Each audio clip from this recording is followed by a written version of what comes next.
தம்பிலாம் உங்களுக்கு ஒரு சேலஞ்ச் கொடுக்குறேன் ஓகேவா? என்ன சேலஞ்சு பார்த்து நான் கெஸ்ட் லோகோ நேம் ஓகேவா? நான் வந்து ஒரு சில ஆப்ஸோட லோகோ வச்சிருப்பேன், 5 காமிப்பேன். அதில் 3 யார் சொல்றீங்களோ உங்களுக்கு நீ கிஃப்ட் கொடுப்பேன் ஓகேவா? சரி ஸ்டார்ட் பண்ணலாமா? ஸ்டார்ட் பண்ணலாம். First one TikTok. உன் பேர்ரா? ரகு. உன் பேர்ரா? பரத். எத்தனாவது படிக்கிறீங்க? 8th. நீ 7th. இப்போ ஃபர்ஸ்ட் பாயிண்ட் வந்து ரகுமான் வந்து கண்டுபிடிச்சிருக்கான். தம்பி நீ இன்னும் 2 கண்டுபிடிக்கணும் ஓகேவா? அடுத்த காமிடா. இன்ஸ்டாகிராம். 2 இன்னும் 1 வந்தா கண்டுபிடிக்கணும் நீ ஓகேவா? ஸ்னாப்சாட். இப்போ பார்த்தீங்கன்னா வந்து உன் பேர்ரா? Bharat.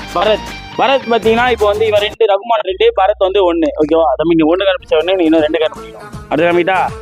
Location map. Location map, Google மேப்பா சொல்லலாம். Google map. இன்னும் 2 பேரும் டைல இருக்கீங்க ஓகே. ஒரே ஒரு பாயிண்ட் யார் சொல்றீங்களோ அவங்களுக்கு வந்து இன்னைக்கு கொடுப்பேன் ஓகேவா? கம்மிட்டா லாஸ்ட் பாயிண்ட். இது யூடியூப். சேலஞ்சோட வின்னர் யாருன்னு பார்த்தீங்கன்னா தம்பி உன் பேர் ரகுமான் தானே? ஓகே ஓகேவா? மறக்காம சேனல் சப்ஸ்கிரைப் பண்றீங்க, லைக் பண்றீங்க.